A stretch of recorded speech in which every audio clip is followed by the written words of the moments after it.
হুমায়ুন কবির, যিনি পেশায় একজন আইপিএস অফিসার ছিলেন, তিনি 2021 সালে পশ্চিমবঙ্গ বিধানসভা নির্বাচনের মাত্র কয়েক মাস আগে তার চাকরির মেয়াদ শেষ হওয়ার আগেই মুখ্যমন্ত্রী মমতা বন্দ্যোপাধ্যায়ের উপস্থিতিতে পূর্ব বর্ধমানের কালনার দলীয় সমাবেশে তৃণমূল দলে যোগ দিয়েছিলেন।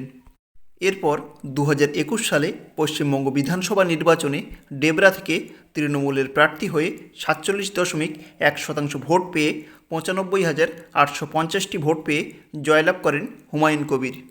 অপরদিকে ডেবরা থেকে ভারতীয় জনতা পার্টির প্রার্থী ভারতী ঘোষ, যিনি 41.6% ভোট পেয়ে মোট 84,624টি ভোট পেয়ে হুমায়ুন কবিরের কাছে 11,226 ভোটে পরাজিত হন। এরপর 2021 সালে 10ই মে মন্ত্রিপরিষদের প্রতিমন্ত্রী হিসেবে নিযুক্ত হন হুমায়ুন কবির। কিন্তু পরের বছর অর্থাৎ 2022 সালে 3রা আগস্ট হুমায়ুন কবিরকে মন্ত্রিসভা থেকে অপসারণ করেন মাননীয় মুখ্যমন্ত্রী মমতা ব্যানার্জি। এই হুমায়ুন কবির এদিন সাংবাদিকদের সামনে বুক উঁচু করে বদরের যুদ্ধের উদাহরণ টেনে এনে বিধানসভা কক্ষের মধ্যেই শুভেন্দু অধিকারীকে মারার হুমকি দিলেন।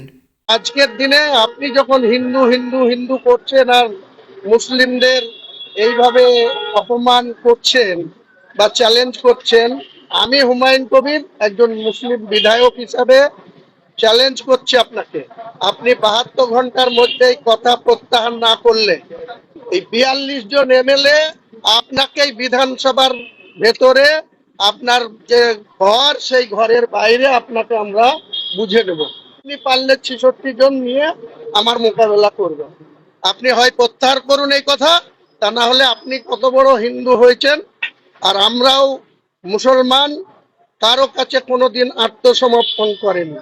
1446 বছর আগে আমাদের শেষ নবী মোহাম্মদ মুস্তাফা সাল্লাল্লাহু আলাইহি সাল্লাম জিহাদ কাকে বলে, বদরের যুদ্ধে 3000 লোক নিয়ে 13,000 লোকের মোকাবেলা করে এই ইসলামকে প্রতিষ্ঠিত করেছে বিশ্বের দরবারে।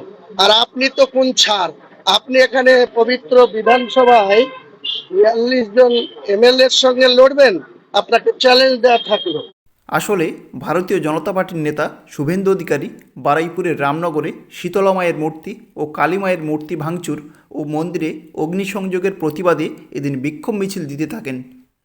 কারণ মন্দির ভাঙচুর ও অগ্নিসংযোগের ঘটনায় রাজ্য পুলিশ এখনও পর্যন্ত কাউকে অ্যারেস্ট করতে পারেনি, যার কারণে শুভেন্দু অধিকারী তৃণমূল দলের মুসলিম এমএলএদের চ্যাংদোলা করে রাস্তায় ফেলার কথা জানিয়েছিলেন।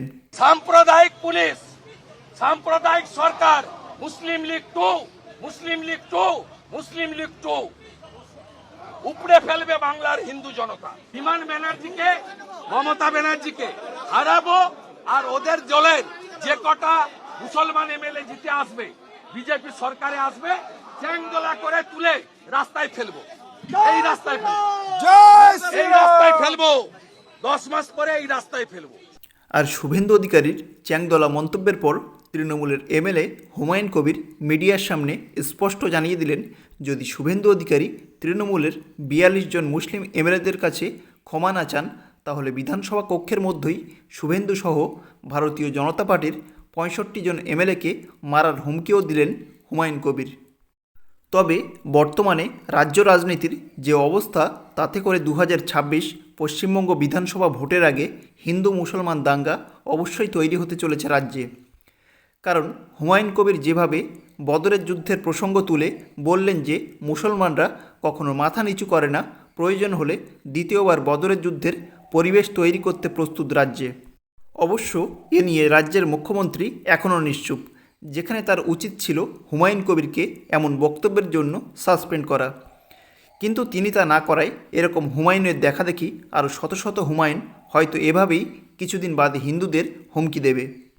ভিডিওটি ভালো লাগলে অবশ্যই চ্যানেলটিকে সাবস্ক্রাইব করে পাশে থাকবেন এবং ভিডিওটি লাইক ও শেয়ার করে ছড়িয়ে দেবেন।